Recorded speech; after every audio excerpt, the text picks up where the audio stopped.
उधर एसआई भर्ती परीक्षा 2021 पेपर लीक मामले में एसओजी कोई बहुत बड़ा खुलासा करने वाली है। रिमांड पर आरोपियों को आमने सामने बैठाकर 10-10 घंटे तक पूछताछ हुई और शायद इसीलिए एसओजी ने अब और रिमांड नहीं मांगी। लेकिन इसी बीच एसआई भर्ती को ही रद्द करने की मांग उठने लगी। मंत्री जी ने इसके लिए बाकायदा सीएम को पत्र लिख दिया है। देखिए रिपोर्ट।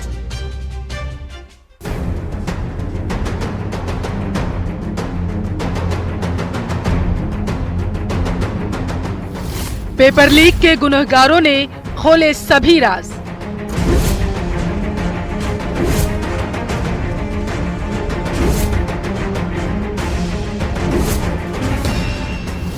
एसओजी को डायरी में मिला पूरा हिसाब किताब।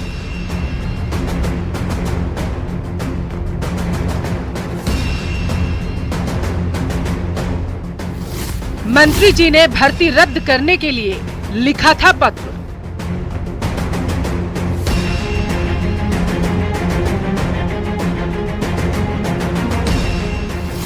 नहीं हो फर्जीवाड़े वाले वर्दीधारियों का साम्राज्य।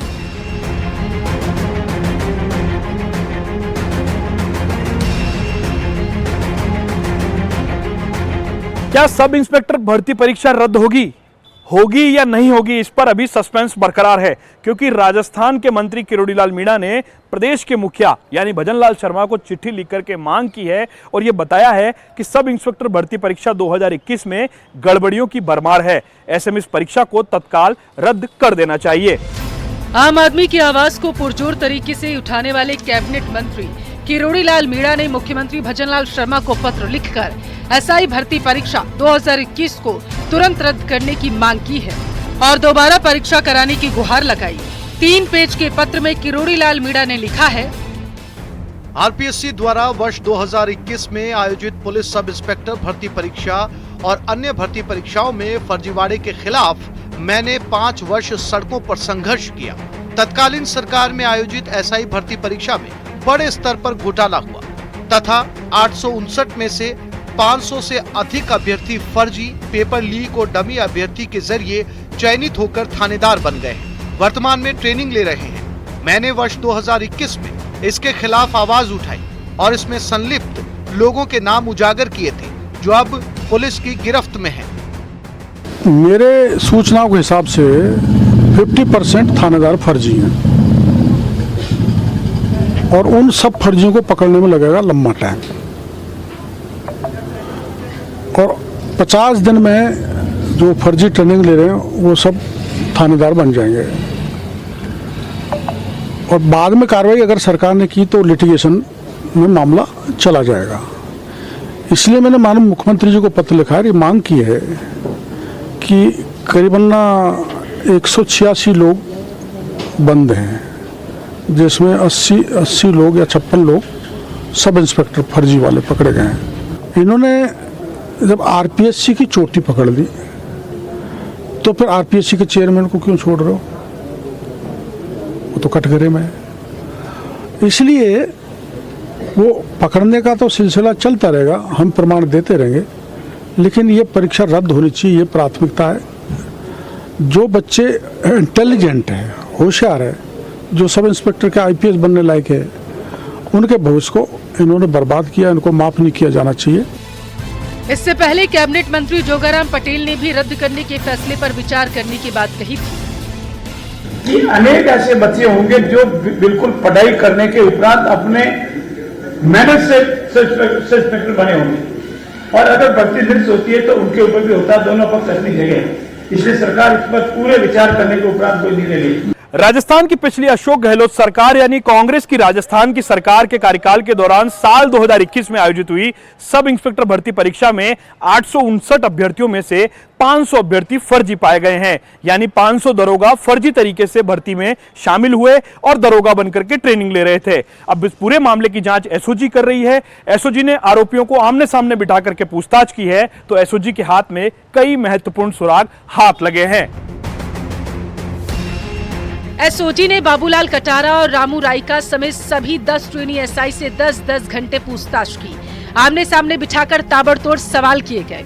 इतना ही नहीं, एसओजी को कई दस्तावेज भी हाथ लगे जो बड़ा खुलासा कर सकते हैं।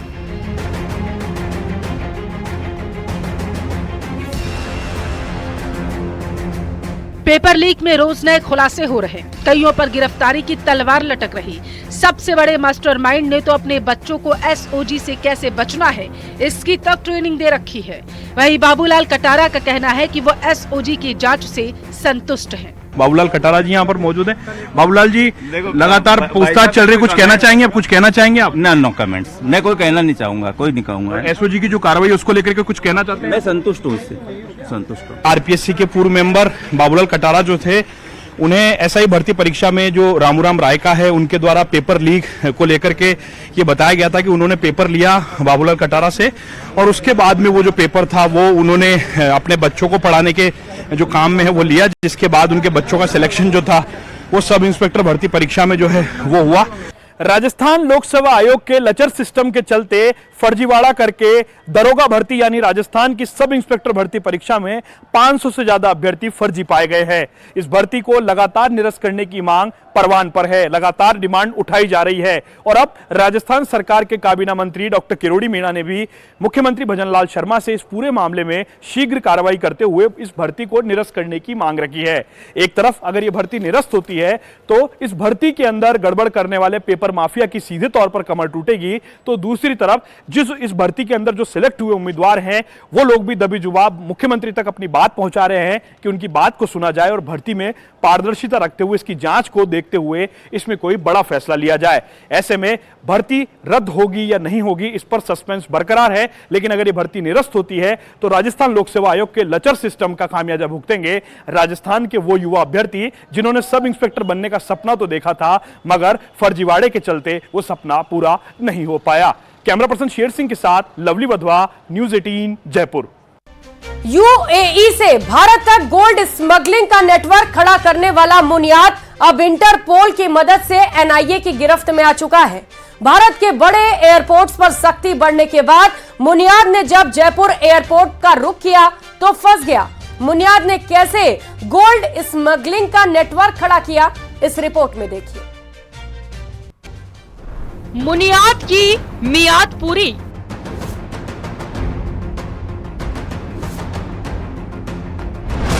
चार साल की फरारी, अब हवालात की बारी।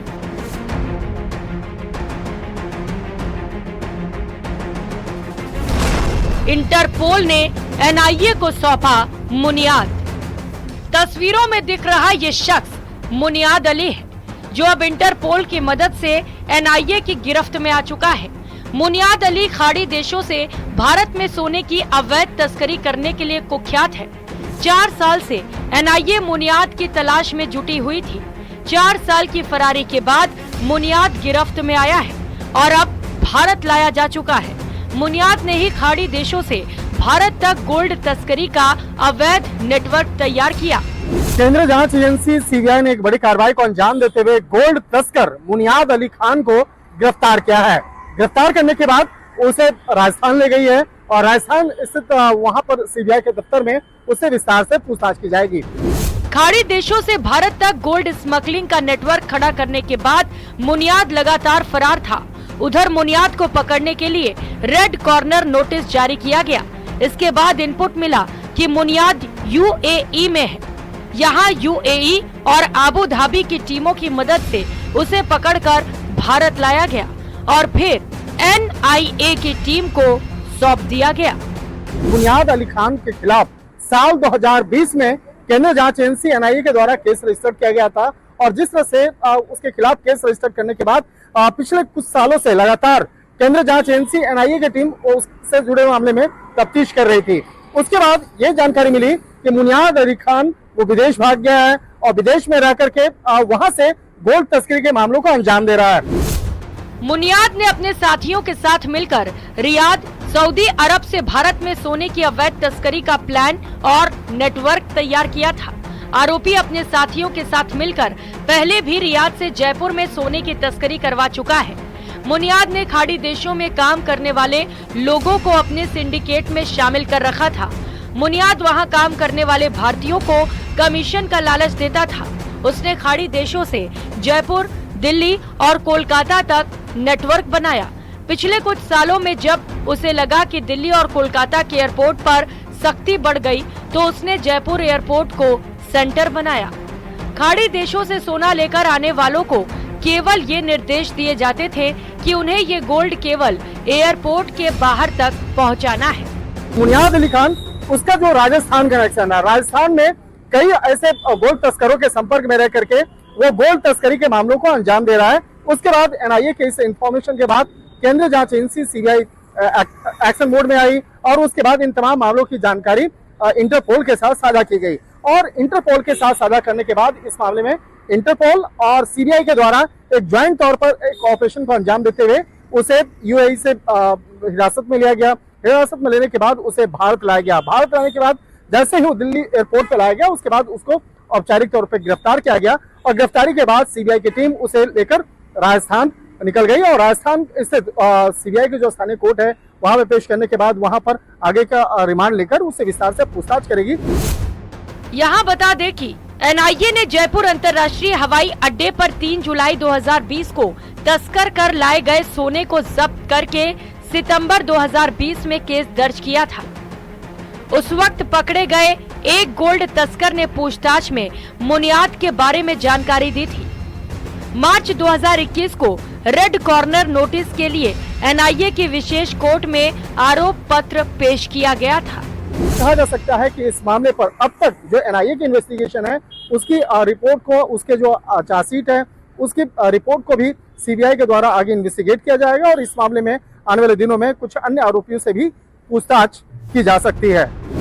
एनआईए की अपील पर सीबीआई ने मुनियाद के खिलाफ 13 सितंबर 2021 को इंटरपोल से रेड कॉर्नर नोटिस जारी करवाया था। मुनियाद की तलाश के लिए इसे दुनिया भर की सभी कानूनी एजेंसियों को भेजा गया था। Bureau report, news 18, Rajasthan. Haryana विधानसभा चुनाव के लिए बीजेपी और कांग्रेस ने अपने स्टार प्रचारकों की सूची जारी कर दी है। दोनों ही पार्टियों ने अपने प्रमुख नेताओं के साथ साथ दूसरे राज्यों के दिग्गज नेताओं को भी चुनाव प्रचार में उतारा है, जिसमें राजस्थान के कई दिग्गजों के नाम भी शामिल हैं। देखिए रिपोर्ट।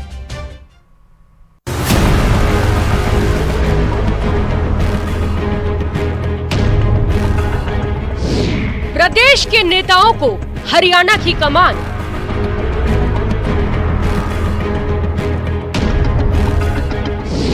राजस्थान के स्टार दिलाएंगे जीत का ताज।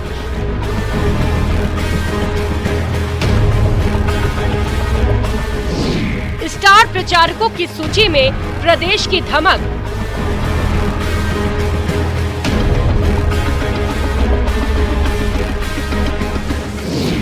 जीत के लिए सोशल इंजीनियरिंग का फॉर्मूला।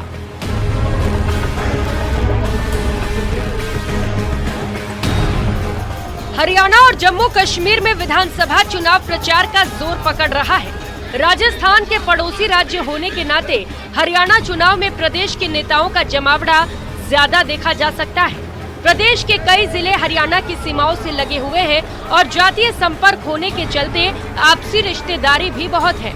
यही वजह है इस बार चुनाव में दोनों ही पार्टियों ने सोशल इंजीनियरिंग का फॉर्मूला अपनाया है। प्रदेश से बीजेपी के बड़े नेता तो प्रचार के लिए लगातार पहुंच ही रहे हैं, लेकिन शेखावाटी से भी पार्टी ने बड़े नेताओं की फौज को हरियाणा चुनाव के लिए लगा दिया है। पार्टी की ओर से प्रचार पर लगाए गए नेताओं की सूची देखें तो ज्यादातर संख्या शेखावाटी की है। इस बीच हरियाणा विधानसभा चुनाव के लिए राजनीतिक पार्टियों ने अपने स्टार प्रचारकों की सूची जारी कर दी। बीजेपी ने 40 प्रमुख नेताओं को प्रचार के लिए चुना है, जिनमें प्रधानमंत्री नरेंद्र मोदी, केंद्रीय मंत्री जेपी नड्डा, अमित शाह, राजनाथ सिंह, नितिन गडकरी सहित कई अन्य वरिष्ठ नेता शामिल हैं। सूची की खास बात यह है कि इसमें राजस्थान के नेताओं की धमक दिखाई दी है। मुख्यमंत्री भजनलाल शर्मा, पूर्व CM Vasundhara Raje, deputy CM दिया कुमारी सहित 6 से ज्यादा नेताओं के नाम शामिल हैं। बीजेपी प्रदेश संगठन की ओर से करीब 50 से ज्यादा नेताओं को अलग अलग दायित्व के साथ हरियाणा चुनाव के लिए भेजा गया है। हरियाणा और राजस्थान आसपास है, इसके इलाके सटे हुए हैं, यहाँ की संस्कृति भी लगभग बराबर है और ऐसे में पार्टी इन सभी चीजों का फायदा उठाना चाहती है। वहीं कांग्रेस ने भी अपने स्टार प्रचारकों की सूची जारी कर दी है, जिसमें कांग्रेस अध्यक्ष मल्लिकार्जुन खड़गे, सोनिया गांधी, राहुल गांधी और प्रियंका गांधी वाड्रा शामिल हैं। वहीं कांग्रेस ने अपने वरिष्ठ पर्यवेक्षकों की नियुक्ति कर दी है, जिसमें पूर्व सीएम अशोक गहलोत को वरिष्ठ पर्यवेक्षक बनाया गया है। हरियाणा विधानसभा चुनाव को लेकर जबरदस्त जंग है। बीजेपी से लेकर कांग्रेस, जेजेपी और अलग अलग दल चुनावी ताल ठोक रहे हैं। ऐसे में अलग अलग स्टार प्रचारक भी बनाए गए हैं, जिन्हें उपयोग के हिसाब से अलग अलग क्षेत्रों में चुनावी मैदान में भेजा जा रहा है। हरियाणा विधानसभा के लिए एक चरण में 5 अक्टूबर को वोट डाले जाएंगे और 8 अक्टूबर को मतगणना होगी। इस चुनाव में 90 सीटों पर मतदान होगा और बहुमत के लिए 46 विधायकों का समर्थन आवश्यक है। Special report news 18 Rajasthan. और इसी के साथ इस बुलेटिन में फिलहाल इतना ही। आप देखते रहिए प्रदेश का नंबर 1 न्यूज चैनल। नमस्कार।